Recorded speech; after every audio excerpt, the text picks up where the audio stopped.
بسم اللہ الرحمن الرحیم۔ اللہ کے بابرکت نام سے آغاز کرتے ہیں جو بڑا مہربان نہایت رحم فرمانے والا ہے۔ السلام علیکم ورحمۃ اللہ وبرکاتہ۔ ایگل کی آواز کے معزز اور پیارے ناظرین، حضرت علی رضی اللہ تعالیٰ عنہ نے فرمایا، عورتیں آٹا گوندتے وقت ایک غلطی کبھی نہ کریں، گھر میں کبھی بھی رزق کی تنگی نہیں ہوگی۔ معزز ناظرین، آج کی ہماری یہ ویڈیو آپ سبھی کے لیے بہت ہی زیادہ خاص ہے، اور خاص کر کے عورتیں اس ویڈیو کو آخر تک ضرور دیکھیں، کیونکہ ناظرین آج کی اس ویڈیو میں آپ کو ایک ایسی خاص و اہم بات بتائی جائے گی جو کہ ہماری بہنیں آٹا گوندتے وقت کریں گی تو ان کے گھر میں کبھی بھی رزق کی کمی نہیں ہوگی۔ اللہ ایسی عورت کی ہر دعا کو قبول فرمائے گا۔ اور ساتھ ہی ہم آپ کو یہ بھی بتانے والے ہیں کہ رات کی بچی ہوئی روٹی پھینکنے سے گھر میں کون سا عذاب آتا ہے، اور بچی ہوئی روٹیوں کو کھانے سے گھر میں کون سی برکت آتی ہے۔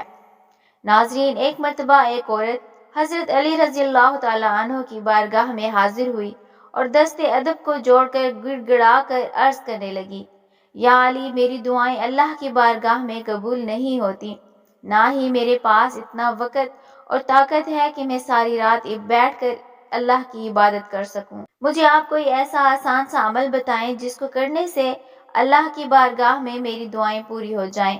بس اتنا سننا تھا کہ حضرت علی رضی اللہ تعالیٰ عنہ نے فرمایا، اے عورت، تم اپنے گھر میں جو بھی کام کرو تو اللہ کو یاد کر کے پوری سچائی کے ساتھ کیا کرو۔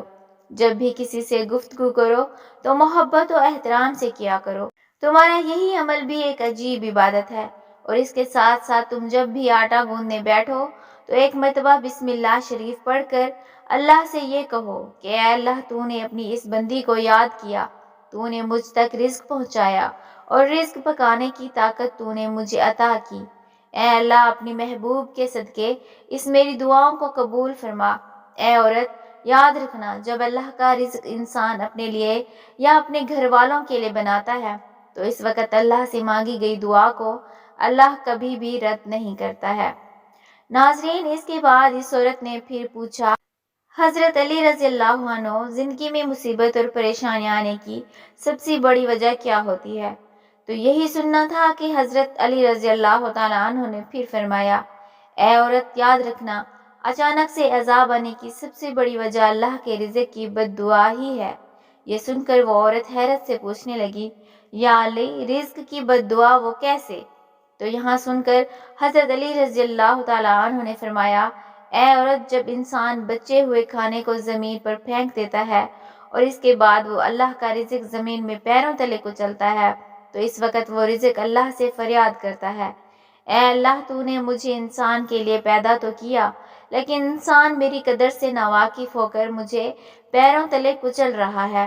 اس لیے اے عورت، یاد رکھنا، جب بھی کھانا کھایا کرو تو دسترخوان پر بچی ہوئی روٹیاں بھی کھا لیا کرو، یا پھر اتنا ہی کھانا اٹھایا کرو جس کو تم آخر تک ختم کر سکو، کیونکہ میں نے اللہ کے رسول حضور صلی اللہ علیہ وسلم سے سنا ہے کہ دسترخوان پر گری ہوئی روٹی جب انسان کھاتا ہے تو وہ روٹی انسان کے لیے شفا بن جاتی ہے، لیکن اگر چلتے وقت یہ نہ دیکھا جائے کہ زمین پر روٹی پڑی ہوئی ہے اور وہ کچلی جا رہی ہے تو پھر وہ روٹی اس کے لیے بد دعا ہی کرتی ہے۔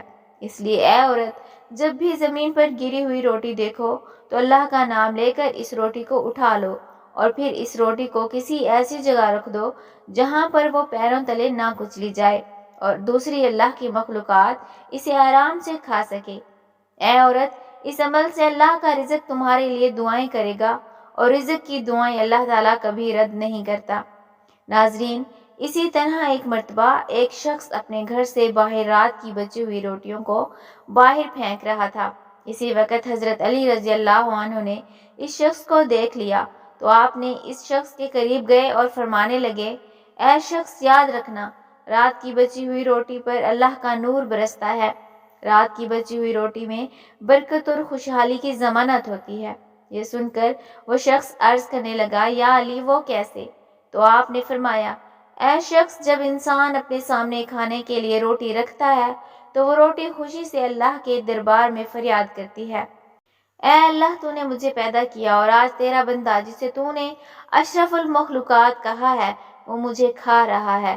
لیکن افسوس، جب انسان کچھ روٹی کھانے کے بعد کچھ روٹی کو بچا لیتا ہے تو پھر وہ روٹی پوری رات غم زدہ ہوتی ہے اور اللہ کے دربار میں فریاد کرتی ہے کہ اے اللہ، تو نے مجھے انسان کے لیے پیدا تو کیا، لیکن انسان نے مجھے ٹھکرا دیا۔ اس کے بعد یہ دیکھ کر اللہ اپنے فرشتوں کو حکم دیتا ہے کہ جاؤ اس روٹی پر نور برساتے رہو، جس نے بھی اس کو ٹھکرایا ہے اس کے گھر سے برکت کو اٹھا لو، اور جو کوئی اس بچی ہوئی روٹی کو صبح اٹھا کر کھائے گا تو ایسا شخص خوب برکت اور رحمت پائے گا، کیونکہ اے شخص، میں نے اللہ کے رسول صلی اللہ علیہ وسلم سے سنا ہے، رات کی بچی ہوئی روٹیوں پر اللہ کا نور برستا ہے۔ اس لیے ناظرین، کبھی بھی رات کی بچی ہوئی روٹیوں کو باہر نہ پھینکا جائے، بلکہ صبح ان کو گرم کر کے کھا لیا جائے۔ آج کے دور میں اللہ تعالیٰ کی طرف سے رزق کی اتنی فراوانی ہے، اتنی ہی اللہ تعالیٰ کی ناشکری کی جاتی ہے، اور اسی طرح رزق کی ناقدری بھی۔ تو حق تو یہ بنتا ہے کہ جتنی ہمارے اوپر اللہ تعالیٰ کی نعمتوں کی فراوانی اور وسعت ہے، ہمیں اتنا ہی زیادہ شکر ادا کرنا چاہیے، کہ شکر ادا کرنا تو دور کی بات ہے، ہم اللہ کے فرائض پورے نہیں کرتے۔ اگر ہم اپنے گھروں میں نظر دوڑائیں تو جس طریقے سے ہمارے گھروں میں روٹی ضائع ہوتی ہے وہ کسی سے مخفی نہیں ہے۔ ایک وقت کی روٹی بچ جائے تو اس کو دوسرے وقت میں کھانا کسی کو گوارا نہیں، اور یہ بچی ہوئی روٹی بعض لوگ تو سنبھال کر چاند بوڑے والے کو دے دیتے ہیں، لیکن بعض لوگ اس کا خیال نہیں کرتے اور اس کو کوڑے کے ساتھ پھینک دیتے ہیں، جو کہ رزق کی سخت وعید بھی ہے۔ حالانکہ اگر روٹی بچ جائے تو اس روٹی کو دوسرے وقت میں استعمال کر لیا جائے، اس میں کوئی حرج والی بات نہیں، بلکہ ہمارے آقا صلی اللہ علیہ وسلم کا باسی روٹی استعمال کرنا حدیث سے ثابت ہے۔ باسی روٹی کو سنت سمجھ کر استعمال کر لیا جائے، البتہ اس بات کا خیال رکھا جائے کہ روٹی خراب تو نہیں ہو گئی۔ حضور صلی اللہ علیہ وسلم کا باسی روٹی کھانے کے حوالے سے حضرت ام ہانی فرماتی ہیں، میرے پاس رسول اللہ صلی اللہ علیہ وسلم تشریف لائے اور پوچھا، کیا تمہارے پاس کچھ کھانے کے لیے ہے؟ میں نے کہا نہیں، البتہ باسی روٹی اور سرکہ ہے۔ آپ نے فرمایا، اسے لے آؤ، وہ گھر کبھی قریب نہیں ہوگا جس میں سرکہ موجود ہے۔ حضور صلی اللہ علیہ وسلم نے باسی روٹی سرکے کے ساتھ تناول فرمائی۔ اس بات میں کوئی شک نہیں، وہ دور غربت افلاس کا تھا، اور خود ہمارے آقا صلی اللہ علیہ وسلم نے مسکینی اور غربت کو اپنے لیے چنا تھا۔ حضرت سہیل بن سعد رضی اللہ تعالیٰ عنہ کی روایت ہے کہ ان سے پوچھا گیا کہ جو کی روٹی کو نبی صلی اللہ علیہ وسلم کیسے پکاتے تھے، تو فرمایا، آٹے میں پھونک مار دیا کرتے تھے، جو موٹے موٹے تنکے ہوں وہ اڑ جائیں، باقی کو گوندھ لیا کرتے تھے۔ ایک روایت میں ہے کہ نبی صلی اللہ علیہ وسلم کے زمانے میں چھلنی نہیں ہوتی تھی اور وہ اس کو پھونک لیا کرتے تھے اور پھر اس کے بعد روٹی بنایا کرتے تھے۔ یہ دونوں حضرات بھی ابو بکر صدیق رضی اللہ تعالیٰ عنہ اور حضرت عمر رضی اللہ تعالیٰ عنہ جو کی روٹی کو بنا چھانے کھایا کرتے تھے، آٹا چھنا ہوا نہیں ہوتا تھا۔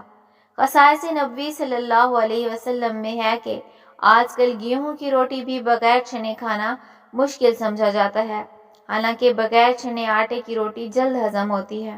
گیہوں، حضرت ابو ہریرہ رضی اللہ تعالیٰ عنہ سے روایت ہے کہ آپ صلی اللہ علیہ وسلم اور آپ صلی اللہ علیہ وسلم کے اہل و عیال کو مسلسل 3 دن گیہوں کی روٹی کھانے کی نوبت نہیں آئی، یہاں تک کہ دنیا سے جانے کا وقت آ گیا۔ آقا صلی اللہ علیہ وسلم کے گھر میں کبھی ایسا نہ ہوا کہ 3 دن روز کھانا ہو، فاقہ ہوتا تھا۔ بہرحال آج کل کے رواج میں آٹا چھنا ہوا ہوتا ہے، تو ہم کم سے کم اتنا ضرور کر لیں کہ گیہوں کی روٹی تو ہم کھاتے ہیں، الحمدللہ، یہ بھی کھائیں، لیکن ساتھ جو کی بھی شروع کر دیں تاکہ سنت کا ثواب مل جائے۔ اللہ تعالی ہم سب کو ایمان کامل کی دولت نصیب فرمائے اور ہمیں صراط مستقیم پر چلنے کی توفیق عطا فرمائے، آمین یا رب العالمین۔ ویڈیو کو لائک اور شیئر کر دیجیے گا، اور اگر ابھی تک آپ نے ہمارے اسلامی اور اصلاحی چینل ایگل کی آواز کو سبسکرائب نہیں کیا تو سبسکرائب کر لیں۔ جزاک اللہ خیرہ۔ دعا ہے آپ جہاں رہیں خوش رہیں، ملتے ہیں انشاءاللہ نیکسٹ ویڈیو میں۔ السلام علیکم۔